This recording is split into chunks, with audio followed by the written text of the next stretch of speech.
A pipeline explosion like the one you see here is the worst fear for those living in the path of DTE and Spectra Energy's Nexus Pipeline. Now, with it nearing completion, they say they're afraid the nightmares could come true. 7 investigator Jim Kurtzner has followed this project for years, since neighborhoods and schools in Washtenaw County first started airing their concerns. Tonight, he brings us a look at construction progress and what people who live there are thinking and feeling.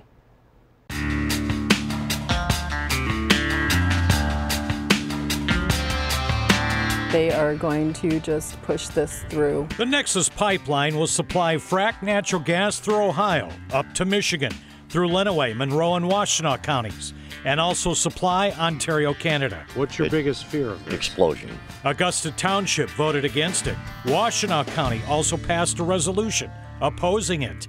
Landowner Kathy Schoen was one of the people who fought it from the beginning 4 years ago. I would gladly pay them not to come on our property. Even if any potential catastrophes are averted, perhaps Kathy has the most to lose. She recorded this personal cell phone video as the crew worked, tearing up her land.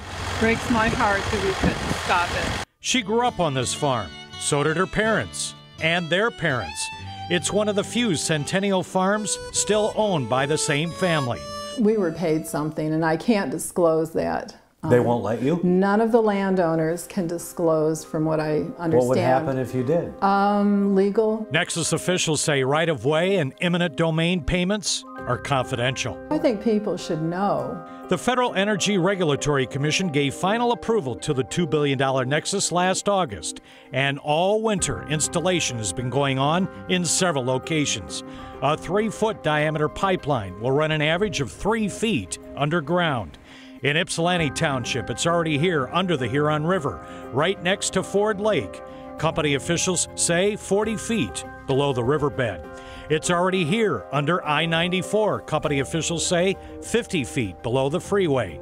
The feds outline in environmental impact documents that a blast zone is 1,100 feet. Lincoln schools have 3 elementary buildings in the line of fire where the pipeline work can be seen and heard daily.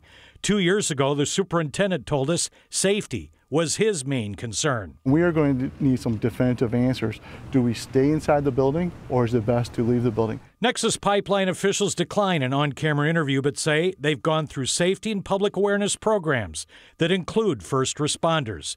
And Nexus has donated $22,500 to these schools for science programs and band uniforms. The superintendent tells us now in an email, quote, "My level of comfort is irrelevant. The pipeline is coming through our community." It looked like you were looking down into hell. Just 2 years ago, a pipeline owned by Spectra, the co-owner of Nexus, exploded in a rural area east of Pittsburgh, causing a 12-foot deep crater and scorching 40 acres.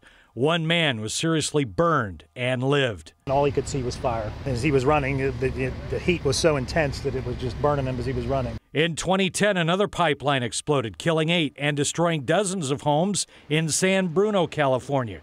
Sandy Arnold was severely burned. I've had lots of operations, a lot more to go, but this year I'm walking. I wasn't last year. This PG&E pipeline explosion was linked to a faulty weld on the line. We are deeply sorry. We failed our customers in San Bruno. Back here, safety is on the mind of parents at Lincoln schools with the pipeline so close. A lot runs through my mind. Fear, mostly. It would blow up a whole neighborhood. Kathy says the 46-acre family heirloom will now be sold. The likelihood of something happening would be slim, but it definitely hurts property values. Jim Kurtzner, 7 Action News. Well, this